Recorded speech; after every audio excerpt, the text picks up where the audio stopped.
how we can attain the power of Brahmakumaris. How we can unleash the power.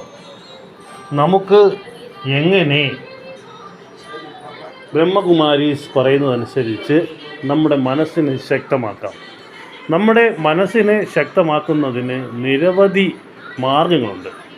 നമ്മുടെ മനസ്സിനെ ശക്തമാക്കുന്നതിന് ആദ്യമായി നമ്മൾ ചെയ്യേണ്ടത് മനസ്സിനെ പവർഫുൾ ആക്കുക എന്നുള്ളതാണ്. മനസ്സിനെ പവർഫുൾ ആക്കുമ്പോൾ മാത്രമേ നമുക്ക് എന്തെങ്കിലും കാര്യങ്ങൾ നേടിയെടുക്കാൻ ചെയ്യാൻ സാധിക്കുകയുള്ളൂ. അതാണ് നമ്മൾ പഠിച്ചിരിക്കുന്നത്. Use the power of mind. എന്തുമാത്രം നമ്മൾ മനസ്സിനെ പ്രിപ്പയർ ആക്കുന്നു, മനസ്സിനെ ഇതിനു വേണ്ടി തയ്യാറാക്കുന്നു, അതിലൂടെയാണ് നമ്മൾ സക്സസ് സ്റ്റോറീസ് ഉണ്ടാക്കിയെടുക്കുന്നത്. അങ്ങനെ സക്സസ് സ്റ്റോറീസ് ഉണ്ടാക്കിയെടുത്തിട്ടുള്ള ആൾക്കാർ ജീവിതത്തിൽ വിജയം കൈവരിച്ചിട്ടുണ്ട്. ശ്രീനാരായണ ഗുരു, അദ്ദേഹം ഇത്തരത്തിൽ സക്സസ് സ്റ്റോറി ഉണ്ടാക്കിയെടുത്ത ആളാണ്. ഭഗവാൻ ശ്രീകൃഷ്ണൻ ഇത്തരത്തിൽ സക്സസ് സ്റ്റോറി ഉണ്ടാക്കിയെടുത്ത ആളാണ്. ശ്രീബുദ്ധൻ, സ്വാമി വിവേകാനന്ദൻ, നരേന്ദ്രമോദി, രാഹുൽ ഗാന്ധി, ആ നിര നീണ്ട് നിവർന്ന് കിടക്കുകയാണ്. ജീവിതത്തിൽ മാറ്റങ്ങൾ കണ്ടെത്തുന്നതിന്, ജീവിതത്തിൽ മാറ്റങ്ങൾ ഉണ്ടാക്കുന്നതിന് നമ്മൾ കൃത്യമായി ഒരു എയിം സെറ്റ് ചെയ്യുകയും അതിലൂടെ നീങ്ങുകയും ചെയ്താൽ മാത്രമേ നമുക്ക് സക്സസ് സ്റ്റോറീസ് ഉണ്ടാക്കിയെടുക്കാൻ സാധിക്കുകയുള്ളൂ. അതിന് ആദ്യം നമ്മൾ ചെയ്യേണ്ട കാര്യം കുളിച്ച് തൊഴുത് തൊട്ടടുത്തുള്ള അമ്പലത്തിൽ പോവുക എന്നുള്ളതാണ്. നിങ്ങളെ വീടിൻ്റെ തൊട്ടടുത്ത് ഒരു അമ്പലമുണ്ടെങ്കിൽ ആദ്യം ചെയ്യേണ്ട കാര്യം എന്ന് പറയുന്നത് ആ അമ്പലത്തിൽ പോവുക എന്നുള്ളത് തന്നെയാണ്. ആ അമ്പലത്തിൽ പോയി നിങ്ങൾ തൊഴുന്നതിലൂടെ നിങ്ങൾക്ക് മനഃശാന്തി ഉണ്ടാക്കിയെടുക്കാൻ സാധിക്കുന്നു. ഇതാണ് ഞങ്ങളുടെ വീടിൻ്റെ അടുത്തുള്ള പഴഞ്ചിറ ദേവി ക്ഷേത്രം. ഞാൻ എല്ലാ ദിവസവും ഈ പഴഞ്ചിറ ക്ഷേത്രത്തിൽ തൊഴുത് നിർമാല്യവും മറ്റും തൊഴുതതിന് ശേഷം മാത്രമാണ് എൻ്റെ ജോലികളിലേക്ക് ഞാൻ കടക്കുന്നത്. അതിലൂടെ മാത്രമേ എനിക്ക് ജീവിതത്തിൽ വിജയിക്കാൻ സാധിക്കുകയുള്ളൂ. അതായത് നമ്മൾ ചെയ്യേണ്ടത് നമ്മൾ തന്നെ ചെയ്യണം. കുറച്ച് എക്സസൈസ്, കുറച്ച് ആഹാരം, കുറച്ച് മെഡിസിൻ, കുറച്ച് മാത്രം കാര്യങ്ങൾ ചെയ്യുന്നതിലൂടെ എങ്ങനെ വിജയം നേടിയെടുക്കാം എന്ന് ബ്രഹ്മകുമാരീസ് പഠിപ്പിക്കുന്നു. ജീവിതത്തിൽ നമുക്ക് ആഗ്രഹമുള്ള എല്ലാ കാര്യങ്ങളും ഒന്നും നേടിയെടുക്കാൻ സാധിക്കുകയില്ല. പക്ഷേ കുറച്ച് കാര്യങ്ങളെങ്കിലും ഇതിലൂടെ നമുക്ക് നേടിയെടുക്കാൻ സാധിക്കുന്നു. ജീവിത വിജയം എന്ന് പറയുന്നത് ചെറിയൊരു കാര്യമല്ല എന്ന് മനസ്സിലാക്കുക. ജീവിത വിജയത്തിന് പല രീതിയിലുള്ള ബേസ്മെൻറ്റ്സ് ഉണ്ട്. ആദ്യമായി നമ്മൾ ഒരു വീട് സെറ്റ് ചെയ്യുക. അതിലൂടെയാണ് നമുക്ക് ജീവിത വിജയം നേടിയെടുക്കാൻ സാധിക്കുന്നത്.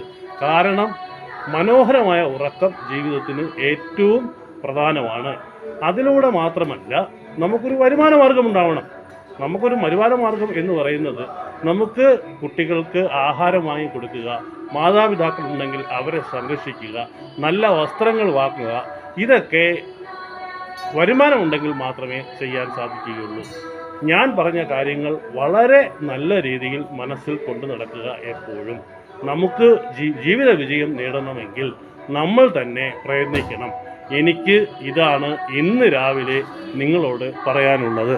ജീവിത വിജയത്തിന് മറ്റു കുറുക്ക് വഴികളൊന്നും തന്നെ ഇല്ല. ജീവിത വിജയം നേടിയെടുക്കാൻ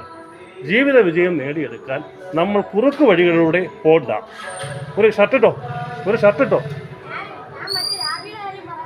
വാ, ഇന്ന് പോവേ. ഇന്ന് 9 മണിക്ക്. ഇന്ന് 9 മണിക്ക് ഓട്ടോ വരും. അപ്പുറത്തെ മുകളിലത്തെ അങ്കിളിൻ്റെ ഓട്ടോ ഉണ്ട്. നമുക്ക് ആ ഓട്ടോയിൽ പോകാം. ഇതാണ് അമൽ കൃഷ്ണ. ആവേശത്തിലെ പാട്ട് മനോഹരമായി പാടിയത് അമൽ കൃഷ്ണയാണ്.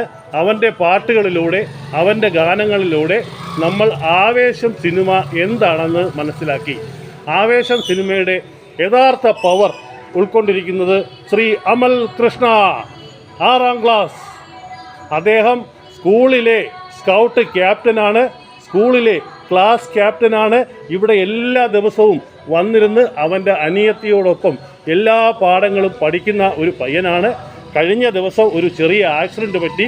ഇവിടെ ഫുട്ബോൾ കളിക്കുന്നതിനിടയ്ക്ക് അദ്ദേഹത്തിൻ്റെ കൈ ഒരു ചട്ടിയിൽ കൊണ്ട് ചട്ടി പൊട്ടി.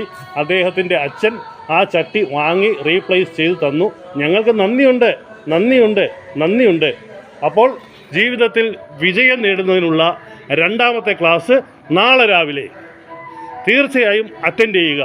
ഇന്ന് നമുക്ക് രാഖി ബന്ധൻ, ബ്രഹ്മകുമാരീസ് രാഖി ബന്ധൻ ഇന്ന് രാവിലെയാണ്.